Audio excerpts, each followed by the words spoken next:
Everyone, this is Tyrant. I play Magic way too much. Okay, I have a comment here at the bottom. It says, Oath of Gatewatch Part 2 is where I'm having problems, especially with, I don't know how to say it, but KOZ and Tyrant. So let's go to Oath of Gatewatch, and we're going to continue.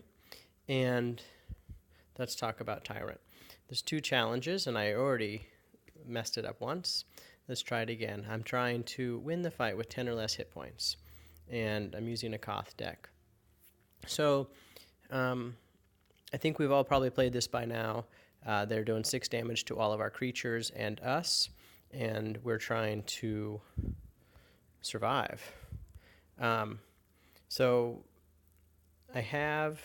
Jory's not going to stay out there very long, but the dragon is nice because he can't be killed right away with one of those blasts of 6 damage. So what I'm going to try to do is just kind of start out, do a little bit of damage, and I have Exquisite Firecraft in here, and eventually I want to do the damage to myself to end the battle, okay? And that way I have more control over what's happening. So I'm just going to keep kind of going and see where this ends up.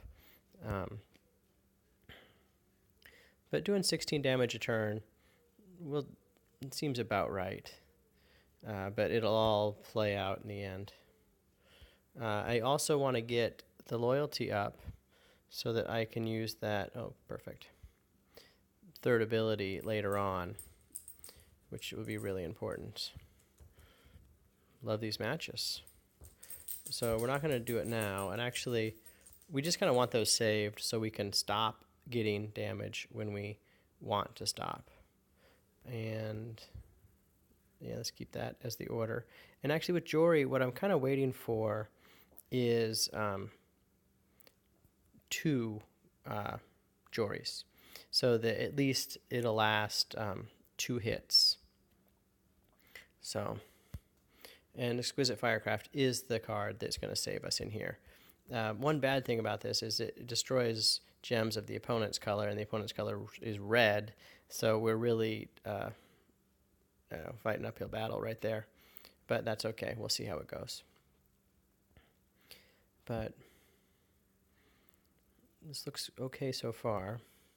Perfect. I got 2 Exquisites, which is great. And actually, Jory, well, are we going to get 5 this turn?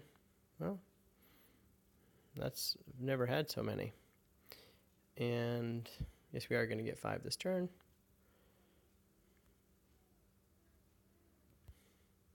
So we can use it there. But one thing, too, is that I'm really trying to draw a card each time so that I can stay kind of current and get the cards I want.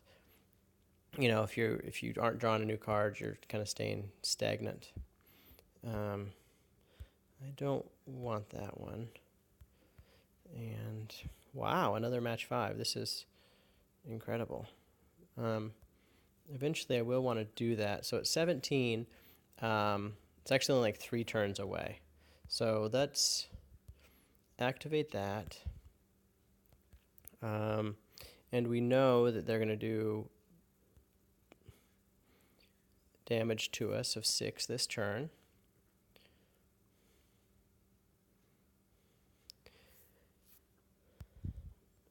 And so it's going to be a few turns until they do it again.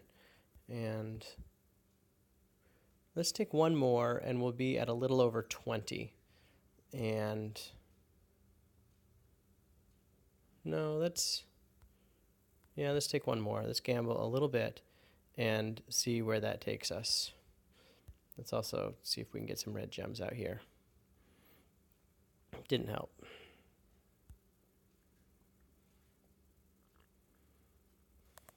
But that was nice. So we're going to start doing about 24 damage to him each turn,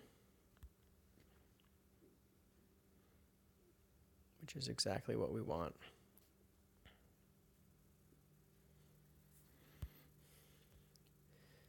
Okay, so like I said, we are going to take control. So we are going to activate those. We're not going to discard the 2 cards that go along with that.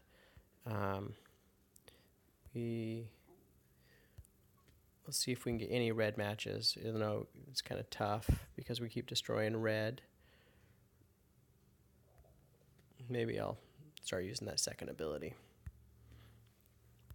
But right now, in our hand, we have the capability of doing 12 damage to ourselves. And by doing 12 damage to ourselves, we end it, which is exactly what we want, because we want 10 or less hit points.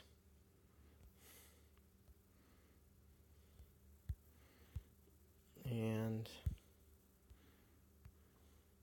let's do that. And I'm being silly, but let's just keep doing it. I'd like that a little better than the 16 damage that the other ability would do. And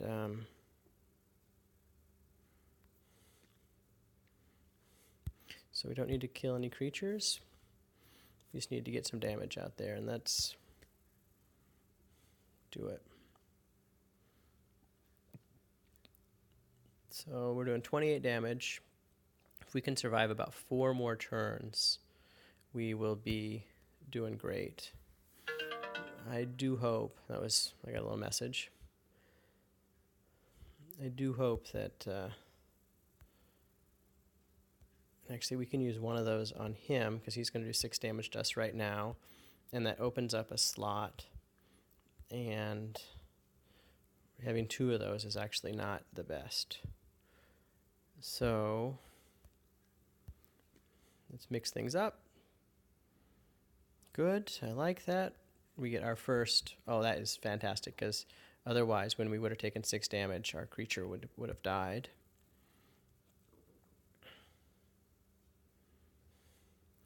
And let's do 40 damage.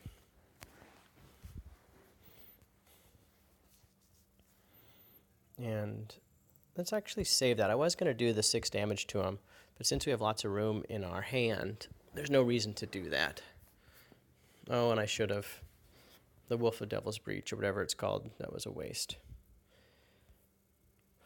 Okay, we want to make sure we can kill their next creature that comes out.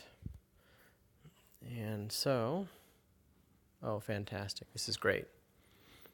So we're going to do 24 damage, so he's not going to die this turn. I'm going to add actually 8 damage to that because I'm going to match that red. So let's do that. And this hopefully works out just fine. This is my second time playing it. The first time, things just did not line up. I remember, though, that when I played this the first time, it really just killed me. Okay, so let's kind of verify the objectives. I always do this near the end. We are trying to win the fight with 10 or less hit points remaining. Okay, so let's activate all of our cards. Let's do that for fun.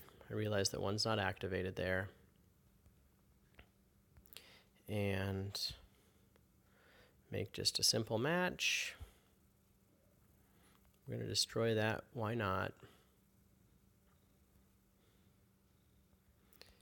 Do damage to ourselves to get down to 10 hit points. No reason to go any further, just in case something goes crazy. Nothing went crazy.